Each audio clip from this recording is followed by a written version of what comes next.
August. Hello. How goes it? Very good, very good. Nice to see you. Nice to see you too. Thanks for coming all the way out here to PAX. Oh, dude, it's big fun. I enjoy the red eye. Do you? It's fun, yeah. Having a jet lag right now? No, not at all. That's the best part about the red eye is you get on the plane, you sleep a little bit, you wake up in the morning, and boom, ready to go. In the right time zone. Yeah, exactly. The weather here's been terrible here in Boston. You know, I kind of miss it. Living in LA, we don't have any concept of seasons, and after a while, it starts to feel like you're living on a soundstage. Yeah. Because everything's just, it's 70 and sunny. A Truman Show. Room temperature and sunny. That's exactly. I was explaining that to the cab driver. Yeah. It's totally like the Truman Show. So I like coming out here and seeing the winter, feeling the snow, feeling the cold. Where are you from originally? Me, Washington State. So okay. I born in San Francisco, grew up in Seattle. All right. Lived in Minnesota for a while too, which gave me my taste of the cold. That was true cold. So what do you do at Star Citizen or Cloud Imperium? Yeah, so Cloud Imperium, I'm the producer of the Santa Monica studio. So basically, my role is to lead the team in Santa Monica. We're up to about 43 now. So we've got a good group of people, and oversee the FPS, oversee Arena Commander, oversee the ship pipeline, and also do all of our ship commercials, trailers, and live events like this. Wow, those commercials are awesome. Oh, dude, that's one of my favorite things to work on, because Star Citizen's such a big project that has, a lot of little drops along the way, but the time that we're going to be working on this is really long. So it's nice to approach a commercial and something that you can bang out a trailer of gameplay footage in like 6 weeks and just get through it. It's kind of that whole process all condensed down. It's a lot of fun. And those commercials actually are amazingly popular because they help to kind of revitalize everybody, like probably the team as well. But I know the community gets really psyched, and even if it's for a ship that they aren't going to own or something like that, they kind of get really jazzed back up again. Well, I love working on ours, but I also, really, some of the things that the community has done, guys like Simon Penna, Years 100, I'm really impressed by that stuff. So it's fun to see that too. Fiendish Feathers' new stuff? No, I don't think I have. He's working on a new show called Bulkheads, which is kind of a play on Red versus Blue, the Halo thing.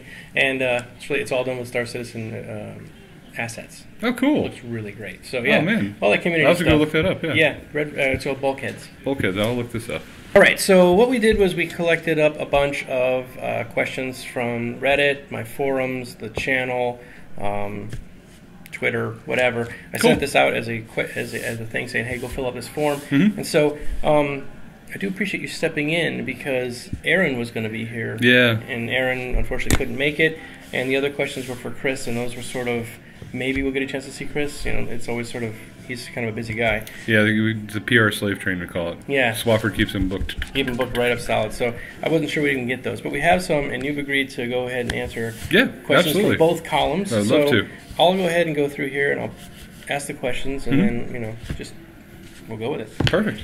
All right, so the first question here is from Haste. Oh, no, this one's from Scarston. Oh, okay. Scarston. What are your thoughts on the fact that AMD is sunsetting Mantle in favor of a DirectX 12? Is SIG currently working on DirectX 12 integration for background? This was an AMD. Okay. So, you know what he's talking about, right? Yeah. So, as for Mantle, I think that Mantle has served a very valuable purpose, right? Was it pushed forward on DirectX, pushed forward on Microsoft? At the point that we're going to get the same kind of direct-to-metal capability out of DirectX 12, it doesn't make sense, I think, for them to continue to maintain a parallel piece of software. Right.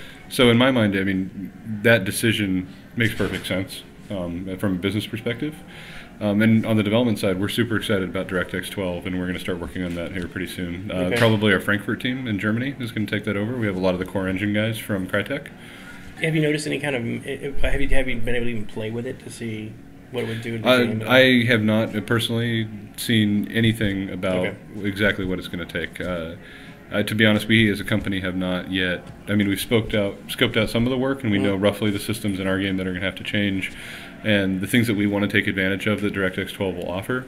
But we haven't done any thorough investigative work to really start mapping out a roadmap for that. It seems pretty impressive. I remember when you guys were first showing Mantle, it was actually Chris Roberts' video about Mantle that got me super fired up. I went and bought AMD cards, I was just ready for it. And then we heard about DirectX coming out, and I even still fought the people that were saying DirectX is going to blow AMD or Mantle out of the water, and I was like, but this is going to be so good, and we're relying once again on the sort of abstraction layer there with DirectX. How do you guys feel that will work? So I think personally that Microsoft has a real opportunity here, right? I mean, DirectX has been huge for the games industry in general, right? As a standardization of a platform. But with DirectX 12, I think, and what was good about Mantle is that it pushed, I mean, an issue that holds a lot of games back is that abstraction layer. So getting as much of that out of the way as possible and getting as efficient as possible is absolutely going to allow us to push things a lot further. The more, I mean, GPUs are getting incredibly powerful, right? God, yeah. So, like, I still remember the days of like 3DFX Glide and getting my Voodoo card and chaining them together, and that compared to now is just like night and day. And so, I think we're getting at a point now where, and this is why I'm excited, because we got really powerful cards, and having really efficient software to run those cards and to interface with those cards is going to become more and more important, right? So yeah, I'm looking forward to it. Yeah, I think a lot of people are too. Anything that'll let our ships look prettier and our environments look prettier, I'm all for. Faster frames per second. Exactly. Then we can get that 120 frames we need for the DK2. Oh, that's going to be awesome. This one's from Wetbread. How far into development is the F8 Lightning? So we have a very, very thorough 3D concept done for that. Okay. Personally, I will say it is my favorite looking ship of all the ones we've done. It is gorgeous. I really personally want to sell it because I think the community would dig it, and I want to get it out there for everybody. But I think there's resistance internally. We want to keep it as something reserved for Squadron 42, kind of reserved as that special ship. Right. Yeah. Man, I think it's gorgeous, and everybody, like a lot of the guys on the inside, haven't seen it, like outside the offices, outside of Foundry 42, or if they don't work on the ship pipeline. So I'll pull up the concept once in a while, and they'll go, "Oh my God, what is that? That's the best looking ship ever!" And I'm like, "That's the F8 Lightning, man. It's the one we're not going to sell." And everybody's like, "Ah." So how does that work then? Because I don't know much about the background. Is it something you're going to get in Squadron 42 that you can keep through in the persistent universe? Kind of, you take it home with you? Or? That is up in the air. Oh, okay. You know, the idea of somebody like, I don't know, you're like an A10C Warthog pilot, and then you get to take your A10 home with you. You know, I don't know if we quite let you like take it into the persistent universe, but it is definitely a ship that I think is going to appear within Squadron 42, and it will be, you know. In all these games in the past, right, in Wing Commander, there's been a kind of a progression of ships as you go through the campaign, and I think that it'll kind of come towards the tail end. This is the premier fighter. The premier ship, yeah. Awesome. Very cool. Okay, was this one here? Let's see. Yeah, you can go through this. Okay, this one's a bunch of here from Ghost404. He asked, will we start seeing more client-side optimization before Squadron 42 Chapter 1?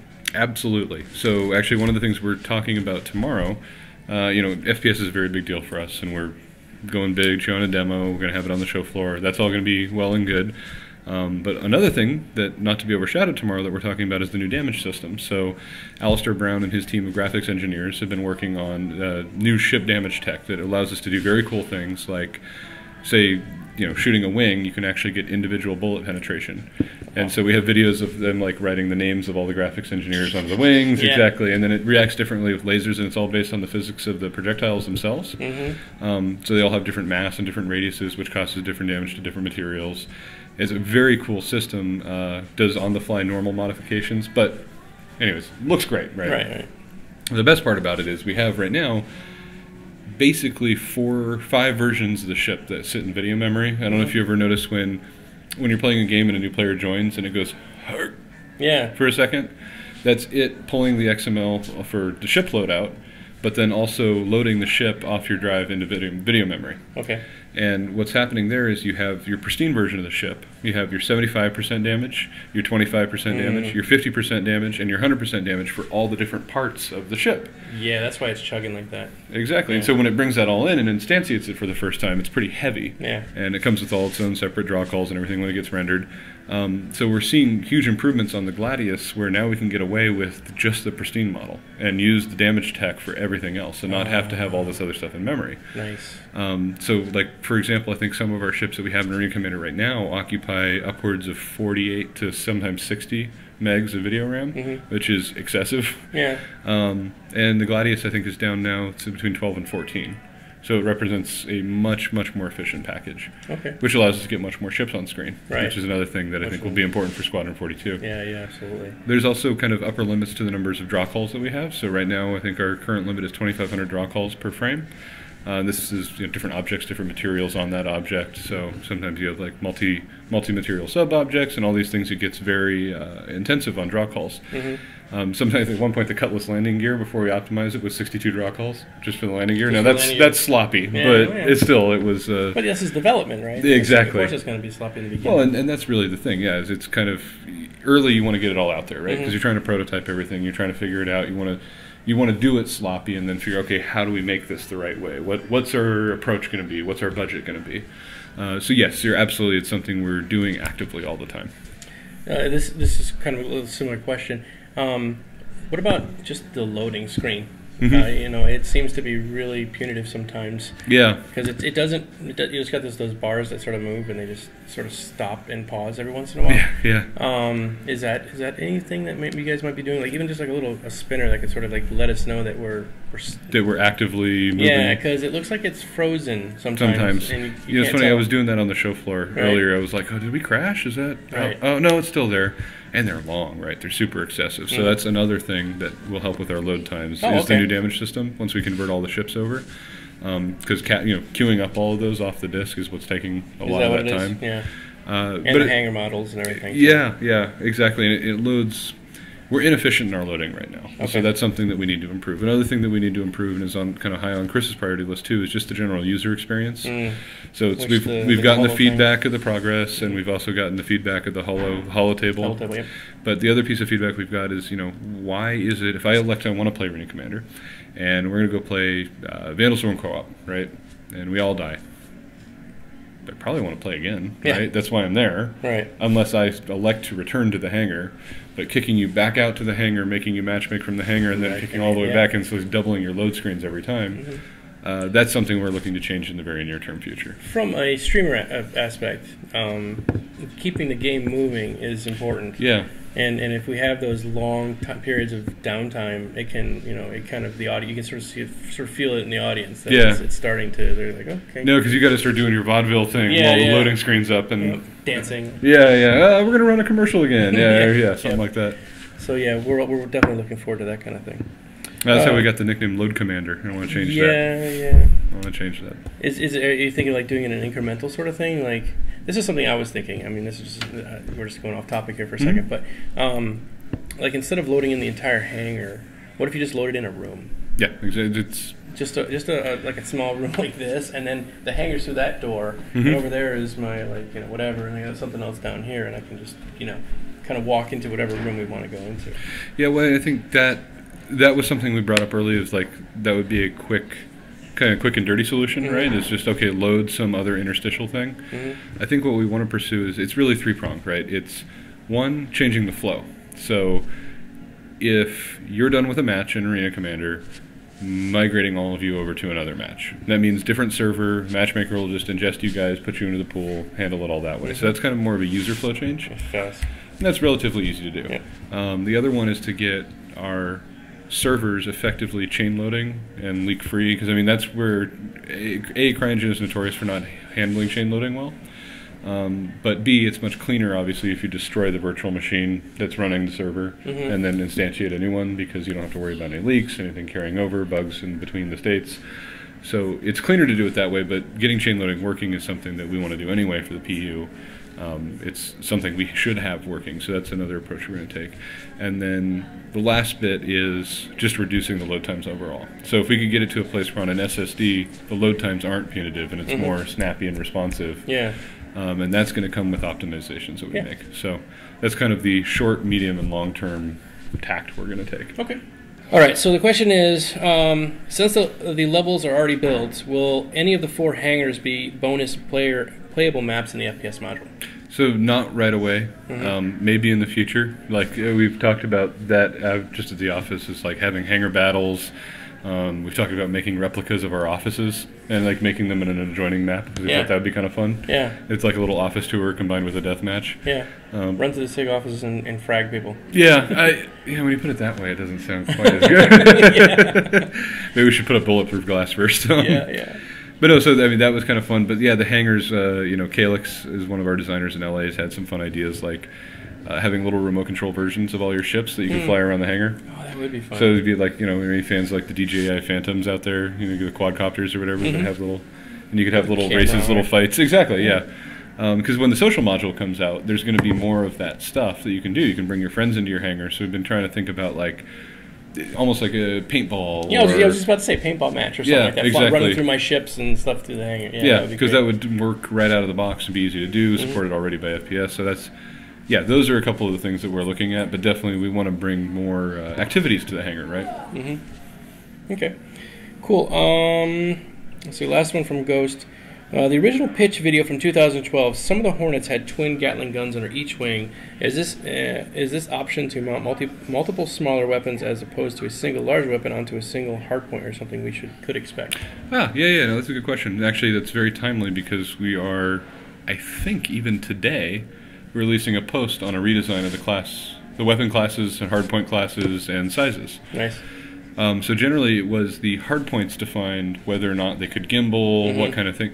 So now the hardpoints are going to be much reduced down to turret, non-turret, basically, and then different types of items, But the goal here is that if you have a weapon mount, for example, or say a weapon hardpoint, can support a weapon, then you can stick any kind of mount that you want on it. Now the mounts will be what's the driver of the size. So say this can accommodate up to a size 5 mount. You can do a size 5 fixed mount, which maybe can support a size 5, or if it's a really good mount or there's something special about a size 6 weapon in a fixed way. But if it's a gimbaled mount, it's going to draw CPU, so it's going to take some of your CPU cycles to actually move that thing around, and it will probably be sized down. So then you might be able to have something like a size 5 hardpoint for weapons that can support a size 5 mount that's 3 fixed forward size 1 guns. It sounds complicated when I say it, but when you see it in the UI, it really makes sense. I was going to say that's probably one of the trickiest things because there is this is a simulation, and I think a lot of people, they don't quite get it. And we were talking about Euro Truck Sim. We were just talking a little bit ago. That's what I've been streaming a lot of lately, and one of the things about it is it's just easy to play, easy to get into, but it's still a simulation. You still have to worry about how tired you're getting, how your equipment is wearing out on board the truck, how much gas you have, things like that are all sort of like, we know as we're driving cars. But what you're talking about there is you're talking about a very sophisticated computer system, and to then make the game simple enough for the common person to get in and enjoy, but still get that feeling of the simulation is going to be tricky. Yeah, well, actually, I think a good example of where I think we've struck a nice balance is IFCS, the Intelligent Flight Control System, is an incredibly complicated piece of mathematics going on, right? It is all real physics, real thrusters, it's all data-driven. Now, as a user, if you've got GeForce, GSafe on and ComStab on, you just feel like you're flying, and it just feels, okay, point in the direction you want to go, and especially on a mouse, it's like literally move the reticle and the ship will track to where the reticle is. It's very easy, intuitive, natural, but as soon as you start turning those things off and you learn more about the system, how it works, what the performance of your ship is, whether it yaws better than it pitches, it rolls better, however you want to fly it, that's where the depth of the system, so I think it does a good job of presenting it in a staged and gated way so that new users, and maybe just users that don't care, they're like, I don't want to decouple. Why would I do that? They can just go and do their thing. Yet there's a lot of depth there for people who want to engage in it, and a lot of reward for that depth. You know what I mean? You can pull off better maneuvers. Exactly.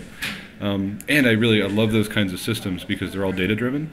And this is why Chris loves his data-driven systems, is they just, all this kind of unique and emergent things fall out of the system. Like the first time we were implementing it, and we had a thruster get blown off.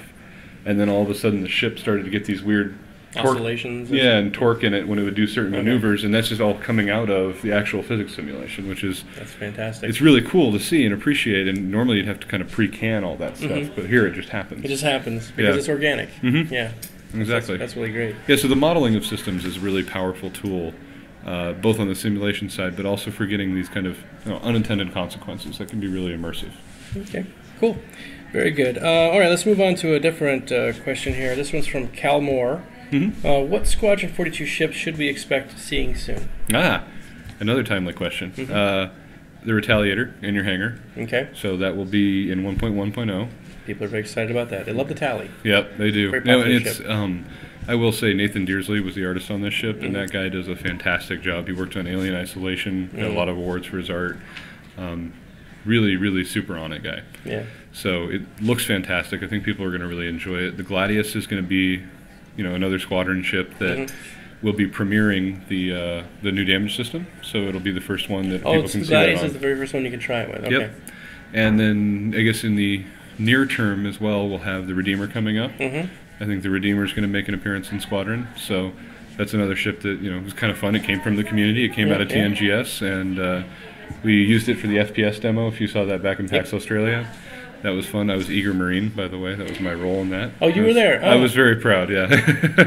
Were you the head on a swivel guy? I was the guy that says, Barnes, time to clock in. Oh. Or, time to clock in, you straight? And I was like, yeah. It was the closest I've ever come to being an actor. It was very exciting for me. I do a voice acting. Yeah, exactly. That's cool. But no, so the Redeemer made an appearance there. It'll make an appearance. So I think it's really fun that we've had... first of all, TNGS was a fun experience just in the engagement with the community and also in the way that we kind of got people to see, gave them the ability to see the depth and the process of all these ships, right? And then being able to take that and put it in the game has been really fun. Before we go on, I have to ask, when's Season 2 coming? We're actually thinking about doing something different, right? So we've been talking about, rather than ships, so we've kind of done the ship thing, maybe we do it for voice talent for the game. Maybe we do it for facial capture or mocap in the game. So maybe compete for a role in the sessions. I know a guy named Trendane. Uh-huh. He wants a job at SIG. He's an amazing voice actor, and I think you should do it. All right. I think that's a great idea. Or we could do best trailer production, like get Years 100 in there and have him duke it out with some other people. That'd be fun. That would be awesome. But I mean, there's a desire to do another community engaged program. We just haven't really decided what. Okay. Because I loved the ships that came out of that. Oh, me too. And I love the people that came out of it. I mean, Elwin Bachiller, and we've got Daniel Kamensky, we've got Gage Holloman. I mean, all were contestants and now are some of my good friends and coworkers. So, I mean, it's been a really good experience for everybody. It's a fantastic kind of job resume. Yeah, no, it totally is. It's like, hey, can you make a ship in our game? Oh, you proved it. All right, come make a ship in our game. Here we go. Welcome to the team. Yeah, exactly. All right, next question here. This one's for Cabbage Head. Nice. Yep. Do you think it will be possible for NPCs to have different emotions, moods, personalities to complement the overall experience? Like, say, a young deck officer that was chewed out and they're feeling not as confident. Example, like how The Sims work. Yeah, no, that's 100% what Chris has envisioned, especially for Squadron 42, is that your wingman, I mean, obviously you're going to spend a lot of time flying with them, but you're going to spend a lot of time with them outside of combat situations, outside of the cockpit. So one of the things that's been very important for him since the beginning is that people have very natural reactions to things, right? So if one of your wingmen dies, for example, and they had a relationship with this other person, the next time that you see this friend of theirs, they're going to be super morose, super down. If you were pissed off at you. If you were involved in it, they might be mad at you. It could totally hurt your relationship. They may not talk to you anymore. But it's not in that walk up and press X kind of way. And the prototypes we've been doing are really cool for the conversation system, where I would just walk up to you like I would and kind of, hey, how's it going? And then you would engage me. There's not like a enter menu screen, choose reaction kind of a thing. And then if, what I do while we're talking will also impact the conversation. So if you ever do that in a game that allows you to still move around, so you start a conversation, then you run over or jump on something. Yeah, like doing this. Yeah, exactly. So we've got it now that if you turn away, they'll be like, oh, I'm sorry, was I boring you? And it'll just cut whatever they were saying and go hey, come here. And you can walk back over. Can I ask the technology behind that? Is it something like Storybricks, or have you heard of Storybricks? I have not heard of Storybricks. No. Storybricks is sort of a linear AI system where you can build in emotions and sort of really complex interactions with things. But unfortunately, the company just folded. But they were going to be in EverQuest next and a couple other types of systems for AI. And I was just wondering, are you guys building this AI completely in-house? We are, well, not in-house, 100%. So we're working with the guys from Moon Collider. Matthew Jack was basically a CryEngine AI programmer, and he went off and formed his own company. So we've been working with them since the beginning to know all the dogfight AI, the FPS AI so far. And they're working on the conversation system along with a woman named Michelle Martin, who is another person from Crytek who wrote a lot of the animation system on the programming side. So those guys together are perfectly situated. I mean, they've been working on the conversation system. It's a combination of animation technology as well as AI technology. And then the other bit that it is kind of storytelling. So we've been building as part of the conversation system. It kind of actually sounds like what you're talking about, Storybricks, is a sequence of things that can occur and how they impact the nature of these relationships. So, we haven't been using a piece of middleware for that. So it's a very bespoke solution, which will be really great when people use it because it was designed for us by us. That's great. No, that's better than thinking it's something third party. With the current mix of 27 or 28 ships that exist, space seems to be heavily weighted towards human-made ships. When flying in space, all their human NPC ships will mostly be man-made, which is highly lopsided towards humans. Will there be an equal number of alien ships to be created to keep a good mix between the alien and human ships? Yeah, absolutely. And our focus right now has been, because Squadron 42 is coming up so soon, is to focus on the Vandal ships that you'll encounter, as well as some Xi'an, some Banu that you'll see along the storyline. So we've been very focused on building the assets we need to support the storyline first. But the things you've described all exist for the Vandal, for example. They're all out of the concept stage. They're concluding the concept stage. And we will continue to build them out for the PU. The PU has a little bit longer run, and we'll kind of backfill all the aliens as we go through it. Okay, cool. Could you elaborate on, this is another one from Shalimar, could you elaborate on the command and control module? How far along is it? Would it be possible to do a deep dive post on a command and control module? How will the command and control interfaces tie in with the VR HMD? Yeah, so that's actually a really good question. I think what we're going to do, kind of the approach we've been taking to development so far has been, modular and iterative, right? And the same thing will be here. First, what we want to master are the multi-crew ship systems, so we have a clear idea of what every role on the ship is going to be doing. And one of those roles will be the CIC, right? That's going to be probably in a larger fleet battle on a larger ship, a very important role for kind of communication to the commander. Things that we have discussed, again, this is still early days and it's early in the design process, but we've talked about having the ability to kind of select and group people together, so that, almost like an RTS, control group 1, control group 2, and then issue orders, waypoints, and all in the three-dimensional space on a globe. So you'd be basically observing the fight, and it's actually all supported by the radar sphere right now. It just listens for game events and listens to incoming data. And the larger we make that sphere and the more controls and fidelity we give over it, we could have a situation where you are on a, let's just say, for example, you had an Idris.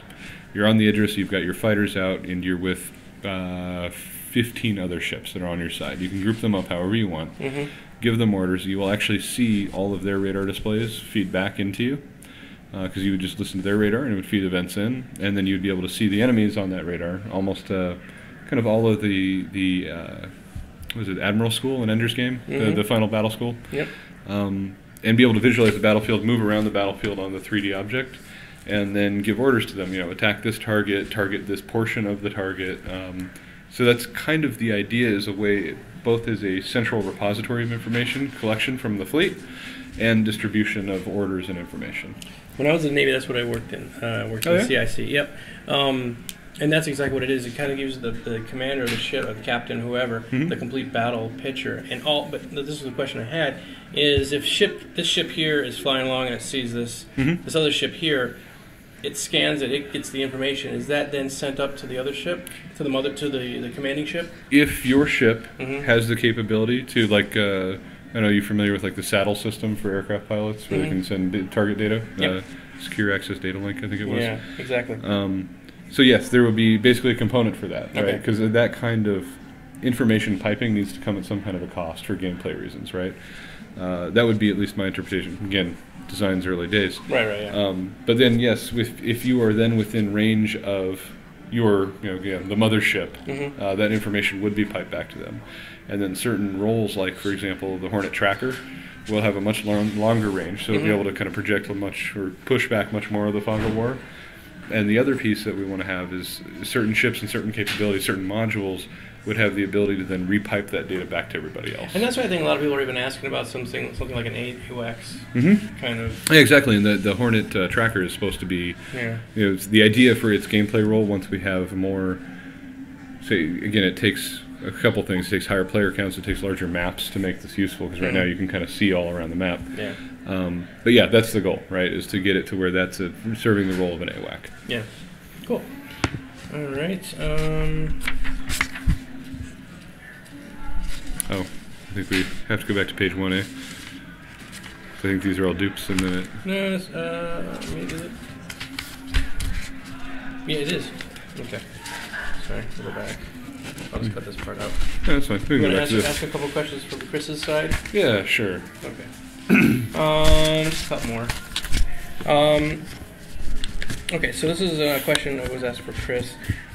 Will instances be able to work together? People are assuming with an instance it gets full, it's split into side-by-side instances. Will player be able to see and target players in the other instances and traffic being regulated back and forth with invisible scale? Almost like we were just talking about. Yeah, and it's interesting. Chris and I were actually just talking about this with Jeremy Maskers, our director of DevOps, and I think a lot of people, when they talk about instances, they get very caught into two paradigms. One is the idea that there's a server running a finite location in three-dimensional space. So you walk into Eastern Plaguelands, you are on this server. You know what I mean? That's the Eagle Plague area. Yep. Yeah, and then there's the other one. There's the idea of phasing, right? So you have multiple servers representing the same area, but maybe you know in this one, in your version of it, it's covered in volcanoes for whatever quest you were on, and then my version of it's covered in snow still because I haven't gotten to the volcano part yet. And you're using the WoW analogy, and actually that was, I think, it causes a lot of people to get a little worked up over the instancing thing because,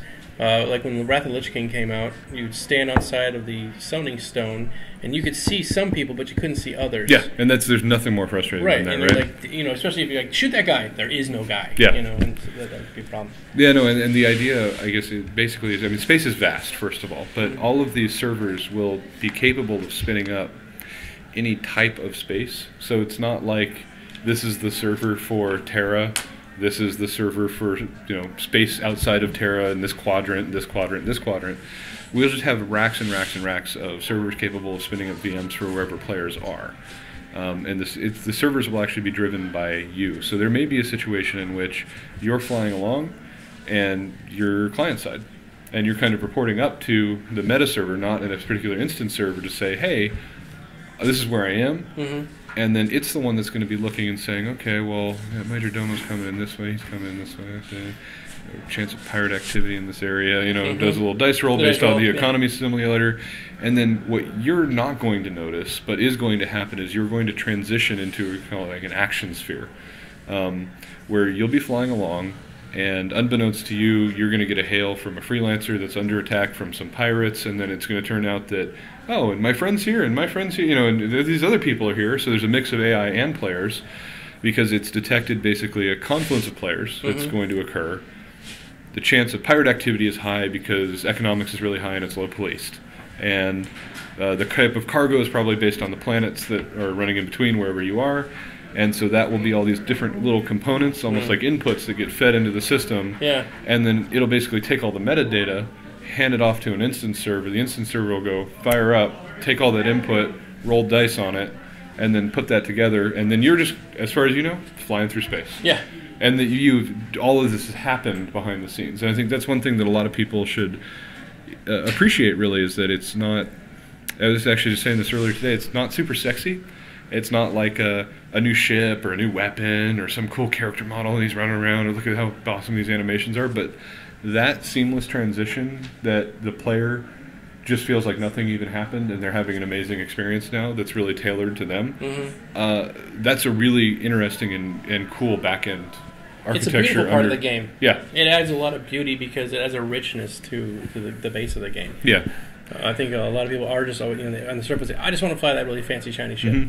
But some other people, like I think maybe some people that might be more into the more Sims aspect of things want that sort of underlying economy, that sort of randomized, almost feeling system that's built into the game. Yeah, and it's important to note too that kind of again taboos of instances, right? Instances don't have to be. Every instance is 10 kilometers by 10 kilometers by 10 kilometers, and that's the size of an instance.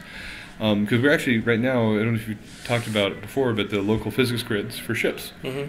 But basically, all the players on the ship want to be relative to that ship. So when the ship's doing all these crazy maneuvers and stuff in space, they're not just going flop, flop, flop, flop, as though they're objects being tossed around. Right. They should be, theoretically, part of that ship and reacting as their own physics system. So we currently now have nested physics grids. So we have the local physics grid for your ship, the global physics grid. On larger multi-crew ships, it's not going to matter And we have the ability to pass in between. That's another important thing. So that if a shot hits on the outside, we can tell from this local physics grid, hey, or global physics grid, hey, local physics grid, you got shot. This was the impulse. Deal with it, and it'll go, you know what I mean, and get that effect. Nice. The classic Star Trek, like, But so the same thing applies, and there are interesting crossovers, right? People get concerned about instance crossover, and well, if there's some line, and then he's just going to dart back and forth between the line, well, that's not going to work at all. Well, they're thinking of EverQuest back in the day. Exactly. You know? You piss off the Puma, and then you run through the Oasis, or you get the Spectres, and you run through the Oasis of Mar and chain them. Exactly. There you go. I'm safe. Love cheap chaining those to the docks, by the way. Trained in zone. Yeah, so that's exactly what people think of, and in the physics system, you have the exact same kind of problems, right? If I'm standing outside your door is open, you're on a local physics grid, I'm in the global, and I shoot at you, oh my god, that breaks, right? And it's like, no, I mean, we can take a projectile and we can hand it from one grid to the other. I mean, it's just a technology problem. It's totally surmountable. On the instance side, we may also have, and I think we probably will, have local instances to your ship. So actually, when you come onto my ship, you actually enter our instance. Nice. Because the game server that's running the meta instance that we're in, it doesn't really care if you're in the bathroom and I'm sitting at the kitchen and then another guy's piloting. Our positions aren't really important. What is important is on the exterior if the turrets are articulating and shooting. So that stuff will occur in the meta grid, and then everything else is just handled by our own local instance. And that way we don't overburden, so we have like, say, 45 people on an Idris, well, yeah, 40 of them can probably just be thrown out because they're running around the Idris, doing stuff in the Idris. Right. So the meta server doesn't care about them. And so that's how you can get high. Yeah. So if you have a whole bunch of players, and it's the same thing for rendering. So it's a solution for physics, rendering, and instances. Is the interior of ships are probably the most complicated part. That requires the most GPU power, it requires the most network synchronization, and it requires the most kind of physics management, right? Of interacting with things, because most of the time you're not hitting stuff while you're flying your ship, hopefully. Probably not, yeah. Me, I probably would be. Yeah, so if we can move all of these, and basically at a certain distance now with multi-crew ships, like if I'm looking at Retaliator, for example, it doesn't have any windows except for the cockpit. So we have the ship broken up into these discrete chunks. Got you. At 50 meters away, we can actually intercept the rest of the interior before it even goes into the render pipeline and just throw it out. Yeah. Don't care. Don't care. They're walking around back there and they're making salad. And exactly. And this kind of goes back to the original question of, what optimizations we're going to make. That's some of them on the client side is at certain distances, we're breaking up the ships in a much more intelligent way now that we can kind of look at the hierarchy in max and say everything below this node, I don't need to render. So stop here. And we can tag those things. The same thing for the local physics grid. People will be running around on the inside of the ship. Nobody in global space cares. An asteroid's never going to hit that person inside your ship. And then the last bit is same thing for the instancing, right, and the networking. Nobody on the meta instance that you're, let's just say, in TerraSpace, for example, and you're running along and you run into the pirate encounter I described earlier, the pirates, the other players you're with, they don't care about who's sitting at a table, who's walking around here, who's doing anything on the inside. It only cares about the articulation of the turrets, if somebody fires a missile from the inside, and all of that happens at a vehicle level rather than an individual level. And so the vehicle is networked while the individuals on the inside are on their own instance that manages. So, you, me, we all see each other doing everything real time, absolutely. If somebody gets close enough to us to see into us, and we say, hey, look at this render pipeline, we actually need to render this now because there's a hole in the side or something, and that's getting put in the pipeline, we can render things cross-instance, we can give updates cross-instance, but most of the time we don't have to, so we won't. It's very magical. Yeah, no, it is a feat of intelligent engineering. Yeah, exactly. It's mind-boggling the complexity level that's going on in here. Yeah.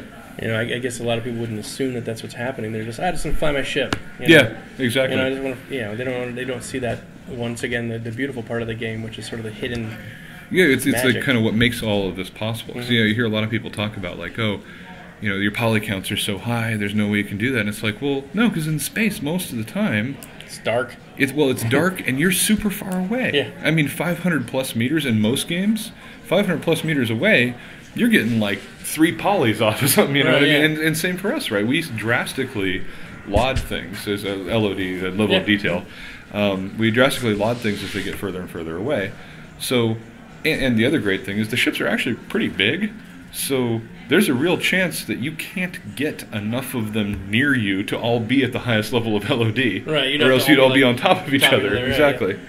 Yeah. So, with it's that kind of stuff, and by intelligent construction of the data, and then intelligent interpretation of that data, and then intelligent use of that interpretation, you can do all these very clever little tricks that optimize it. Cool. All right, we'll do one more, and then we'll call it a day real quick. Let's see. Actually, we already asked that one.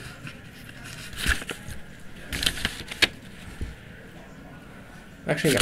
All right. No, that's it? Yeah. I'm done. Okay. One more thing, though. Yeah. Tell me, what is it like to work at Cloud Imperium? What is it like for you? Man, so I would actually say it's unique from every other job I've ever had in the games industry. We definitely run it a bit like I think about like a sports team, right? And it can, especially in my role with kind of team management, but everybody really, really wants to be there. And Kedron was doing an interview earlier. He was talking about the fact that like the artists we have are all super talented, and they're the best at their craft, right? The programmers we have are super talented, and they're the best at their craft.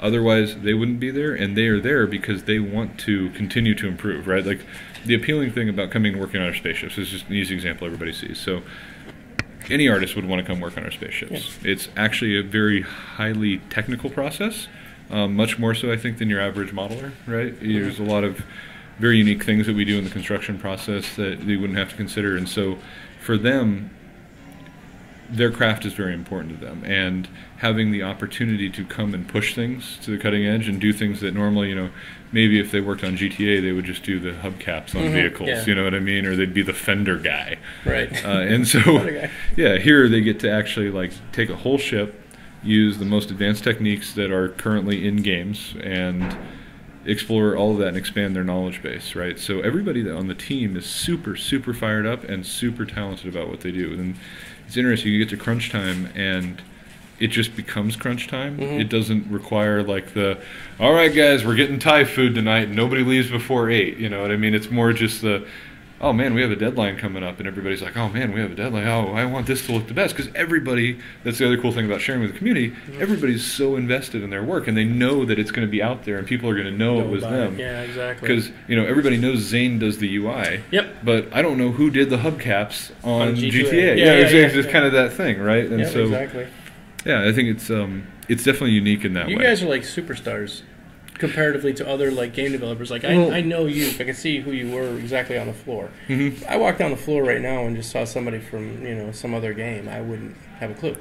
Well, see, actually, that's a problem, right? Like that's a problem. No, I mean, because it's because we're not superstars, right? We're just normal people who really love games and really love making games, and we're fairly good at what we do. But there's tons of people out there that are really good at making games, really love making games, and what I've learned most in this project is that the community absolutely loves getting in, and they can handle the truth. I think that there's a perception at some level that, oh, well, if you really showed them everything that goes on, they wouldn't agree with it or it would cause problems. But here we're super, super open, and we've been nothing but rewarded for it. And I keep hearing from the community like, oh, it's so nice that you guys are so open, and you let us in and you show us everything. And it's like, dude, that's what every developer wants. Like when I used to work at Activision or worked at prior jobs for THQ, as on the development side, you wanted to share all these things and you were prevented from sharing them. Right. But yeah, no, I think it's a paradigm shift. Everything's shifting. It's totally cool. Yeah, it is a different way of doing it, and I think it I guess here's the point: is it benefits both the consumer and the developer, and it brings them closer together. And it brings the quality of the product closer to what the consumer expectation is. We know what we're getting. We've seen it all along. Exactly. We can't be surprised by it, because that's the other problem. Like any of the games you were just talking about, you look at box art or screenshots that have come out, and you're like, oh, I can believe this is a game like this. And when it finally comes out, you're like, yeah, because you draw conclusions off that, because it's all you have to go on. So if you have information, even if it's very limited, that's what you're going to. But if you've been part of the process and you're like, oh yeah, but they're not going to do that thing with that rocket mission because they had all those issues with the rocket physics or whatever. Okay, but that's cool. I know that, you know what I mean. And then when you see the art with the rocket, you're like, oh, that's probably in the cutscene. Whereas otherwise, you might have just looked at that box art and been like, hey, oh, that rocket mission looks awesome. I can imagine it's going to be this, this, this, and this. And you're going to play the game and be like, oh, well, that was a bust. Yeah, exactly. Terrible, terrible. Yeah. Yeah, and I've done it actually myself, even on plenty of games where I have a conception of what I think it's going to be just based off of like scouring the website for what limited information there is, and then it comes out and you're like, that's not at all what I expected it was. There's a galactic encyclopedia already of star systems and stuff. I mean, to the point where like, and I do this show every week at Starcast, and this will be on that, and I can't keep up with it. Like I really can't. Like every week I do so many other things, and people come on the show and they're like.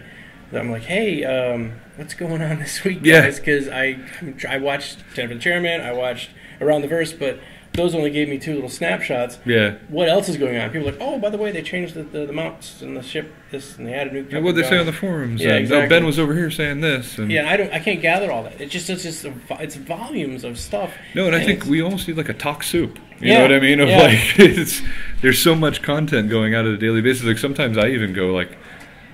Call up on Skype. Hey Ben, did we talk about this or not? You know what I mean? Yeah. I'm sure you have to double check too. Because like the whole security thing. Like you just released something. And, we weren't supposed to say that yet.